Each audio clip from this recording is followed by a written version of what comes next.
my girlfriend suddenly started saying, "If you propose to me, you'll only embarrass yourself.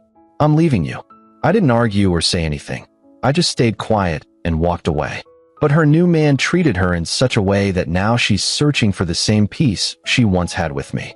I'm 26, and up until 3 months ago, I thought I had my life figured out. I had a girlfriend of 4 years, Elena, who I genuinely believed was the one. We'd met in college, moved in together after graduation, and built what I thought was a solid relationship. Nothing flashy, nothing perfect, but real. We had routines. Friday movie nights, Sunday morning pancakes, inside jokes that made us laugh until our stomachs hurt. I wasn't rich, but I was stable. I worked in IT support, paid my half of everything, and was saving up for something bigger. The proposal idea had been forming in my head for about 6 months. I'd been looking at rings online, talking to her dad casually about marriage, trying to gauge the right moment. I wanted it to be special, but not over the top. Something that felt like us.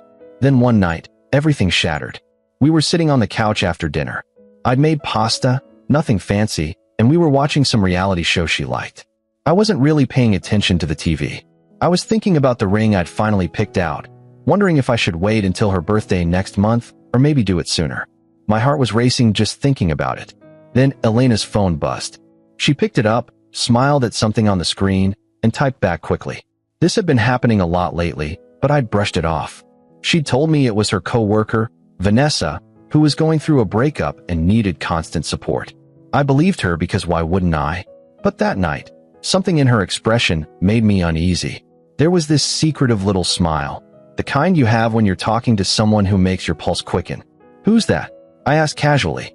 "Just Vanessa," she said without looking up. "She doing okay?" "Yeah, better. She's thinking about trying that new sushi place downtown." "Cool.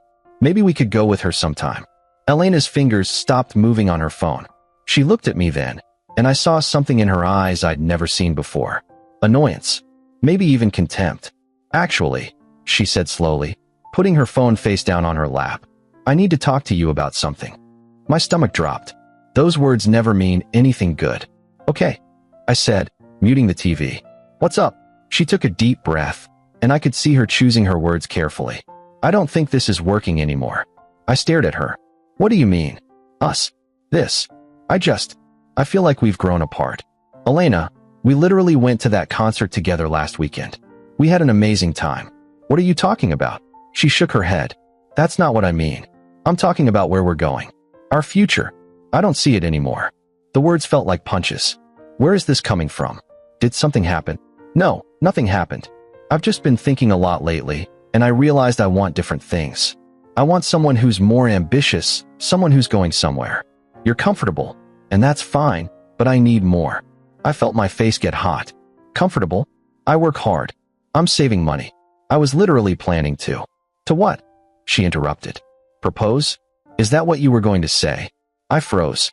She laughed, but it wasn't a happy sound. I knew it, she said. I could tell you were building up to something. And honestly, if you propose to me, you'll only embarrass yourself. I'm leaving you.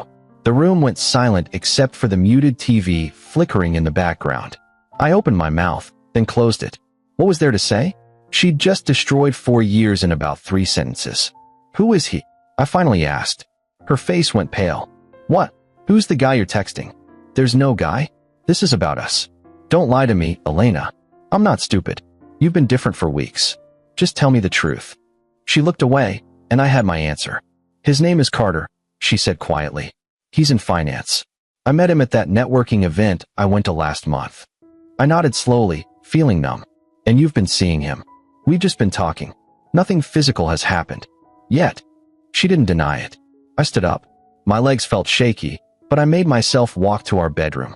I could hear her calling after me, saying something about how we could still be friends, how she hoped I'd understand eventually. I pulled out the duffel bag from the closet and started throwing clothes into it. What are you doing? She asked from the doorway. Leaving. Isn't that what you want? I meant I would leave. This is your apartment too. I don't care. I can't be here right now. I grabbed my laptop, chargers, toiletries, whatever I could fit. The whole time, she just stood there watching. When I zipped up the bag and walked past her, she grabbed my arm. I'm sorry, she said, and there were actually tears in her eyes. I didn't want to hurt you. I looked at her hand on my arm, then at her face. You knew exactly what this would do. You just didn't care enough not to do it. I pulled free and walked out. I stayed at my friend Brian's place that night, sleeping on his couch, staring at the ceiling until dawn. Update 1. The next 2 weeks were brutal.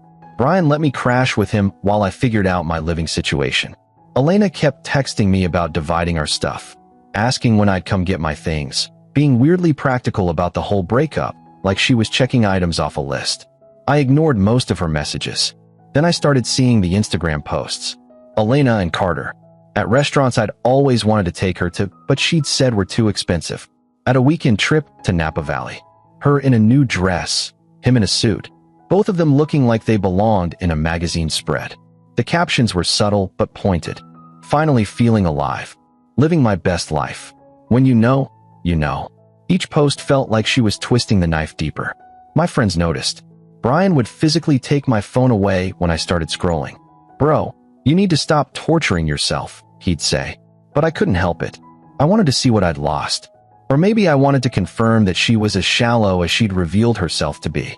About 3 weeks after the breakup, I finally went back to the apartment to get the rest of my stuff. Elena had texted that she'd be out all day, so I wouldn't have to see her. I was grateful for that at least. The place looked different. Cleaner maybe. More decorated. There were new throw pillows on the couch, fancy candles on the coffee table, things that screamed, I have money to waste now. I tried not to look too closely as I packed up my books, my gaming console, the framed photo of my parents that had sat on the shelf. I was almost done when I heard the door open. My heart jumped into my throat. Elena walked in, but she wasn't alone. Carter was with her. He was tall, wearing an expensive-looking jacket, hair perfectly styled. He looked like every finance bro I'd ever seen in downtown restaurants, talking too loudly about crypto and returns. Oh, Elena said, stopping short when she saw me. I thought you'd be gone by now. Almost done, I said, not looking at Carter. There was an awkward silence. Then Carter stepped forward, extending his hand. Hey man, I'm Carter. Look, no hard feelings, right? These things just happen sometimes. I looked at his outstretched hand like it was a dead fish. Yeah, they do. He dropped his hand, getting the message. Elena stepped between us. We should go, she said to Carter. Let him finish. But Carter wasn't done. You know, Elena told me about you. Sounds like you're a good guy. You'll find someone who's a better fit.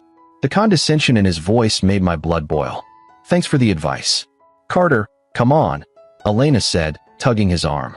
As they walked past me toward the bedroom, I heard Carter say, just loud enough for me to hear, you weren't kidding. This place needed an upgrade. I finished packing in 5 minutes and left. I didn't slam the door. I didn't say goodbye.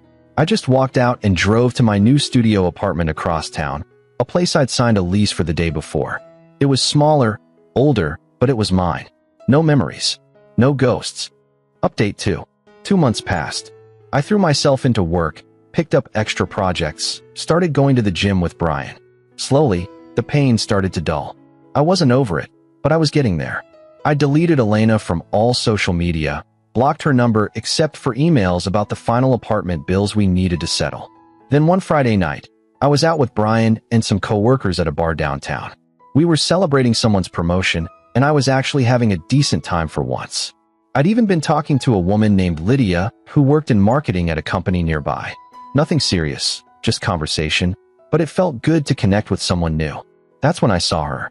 Elena was at a table near the back with a group of people I didn't recognize. She looked different. Thinner, maybe. Her makeup was heavier, her dress more revealing than she usually wore. And she looked tired. Not physically tired, but emotionally exhausted in a way I recognized from my own mirror.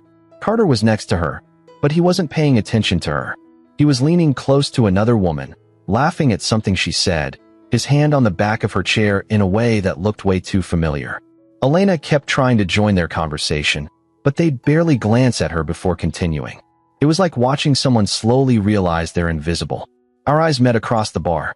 She went pale, then quickly looked away, saying something to Carter. He didn't respond, still focused on the other woman. Isn't that Elena? Brian asked, following my gaze. Yeah. Damn. She looks rough. He was right. The Instagram posts had been one thing, but seeing her in person was different. This wasn't someone living their best life. This was someone drowning and pretending they knew how to swim. I turned back to Lydia, determined not to let Elena ruin my night. But I couldn't stop glancing over. After about 20 minutes, Elena got up and headed toward the bathrooms. She walked right past our table, and for a second, I thought she'd stop. She didn't, but her expression said everything. 10 minutes later, my phone buzzed. An email from an address I didn't recognize, but I knew it was her. "I saw you tonight. You looked happy. I'm glad. I made a mistake. I know that now. Can we talk?" I stared at the message for a long time. Brian leaned over. "Is that her?" "Yeah. What are you going to do?"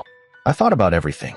The breakup, the humiliation, the Instagram posts, Carter's condescending handshake, the way she'd looked tonight at that table. Then I thought about Lydia's laugh, my new apartment, the gym sessions where I was finally feeling strong again. I deleted the email and put my phone away. "Nothing," I said. "I'm not doing anything." Update 3. But Elena didn't stop. Over the next 2 weeks, the emails kept coming. She'd created a new email address after I blocked the first one. Then another when I blocked that one too. They started desperate. "Please, I just need 5 minutes. I need to explain. Carter isn't who I thought he was. I was so stupid. I miss what we had. I miss you." Then they turned angry. "You could at least respond. I deserve that much. I see you're active on Facebook. You can't even reply to me. This is really immature. I'm trying to apologize." Finally, they got manipulative. "I've been having panic attacks. I can't eat. I can't sleep. I need closure.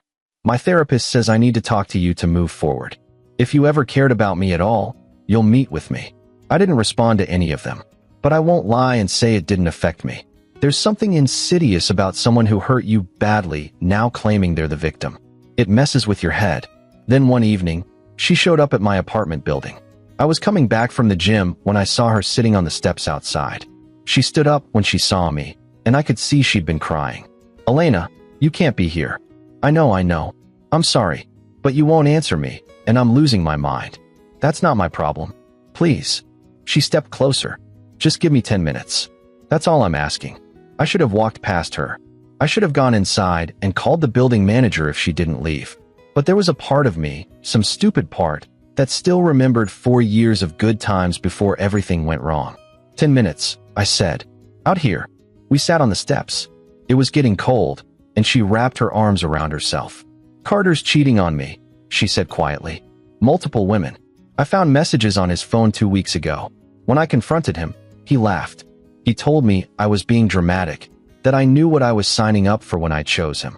I didn't say anything. He's mean," she continued. "Not at first, but once he knew I wasn't going anywhere, he changed. He criticizes everything about me. My job, my friends, how I dress, how I talk. He's out until 3 a.m. most nights and won't tell me where he's been. When I ask questions, he makes me feel crazy for asking." She wiped her eyes.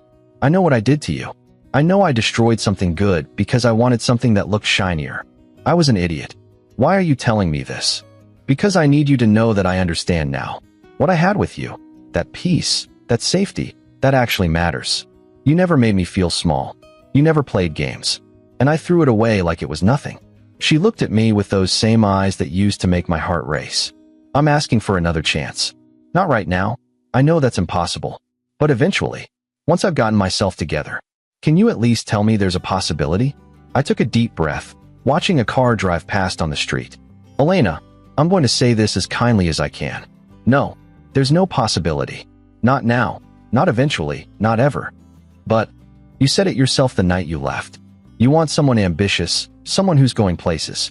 That's not me. I'm still the same guy I was 3 months ago. Same job, same life, same level of comfortable. That wasn't enough for you. Nothing's changed. I've changed. I know what matters now. No, you're just hurting now. There's a difference. You don't miss me. You miss not feeling like shit. And I'm not going to be your safe backup plan until the next Carter comes along with a bigger paycheck and better stories." She started crying harder. "That's not fair. You're right. It's not fair. None of this has been fair. But that's how it is." I stood up. "I hope you figure your life out. I genuinely do. But it's not going to be with me." I walked into my building and didn't look back. I heard her calling my name once, but I kept walking. Final update. It's been 4 months since that conversation on the steps. Elena finally stopped trying to contact me after that night. I heard through mutual friends that she and Carter broke up about a month after she came to my apartment. Apparently, he'd already moved on to someone else before their relationship officially ended, and Elena found out through Instagram, of all places. The same platform she'd used to parade their relationship became the place where she discovered its ugly truth. She moved back in with her parents according to Jessica, a mutual friend who still talks to both of us. She's apparently taking time to work on herself and figure out what she really wants. Jessica tells me Elena asks about me sometimes, casual questions about how I'm doing, if I'm seeing anyone. Jessica knows better than to give her details. As for me, I'm okay. Better than okay, actually. Lydia and I have been dating for 2 months now. It's early, and we're taking things slow, but it's easy in a way my relationship with Elena never was. There's no games, no guessing, no wondering if I'm enough. Lydia works in marketing, has her own apartment, splits checks without making it weird, and actually seems to enjoy the quiet Friday nights as much as the fancy date nights. I still think about Elena sometimes. Not in a I want her back way, but more in a I can't believe that happened way. The whole thing feels surreal now, like it happened to someone else. How do you spend 4 years building a life with someone, only to have them tell you they were settling the whole time? But mostly, I think about the lesson in all of this. Elena didn't leave because I wasn't good enough. She left because she thought she could do better, and she measured better in all the wrong ways. Money, status, excitement, the kind of relationship that looks impressive from the outside. She traded substance for flash and discovered too late that flash burns out fast. The irony is, Carter probably did her a favor. If she'd ended up with someone who treated her well, someone ambitious who also happened to be kind, she might never have realized what she'd given up. But Carter showed her exactly what happens when you prioritize the wrong things. When you choose someone because of what they have instead of who they are. I hope she learns from it. I hope she figures out what actually matters and finds someone who appreciates her for real. But it won't be me. I'm done being anyone's if only I'd realized story.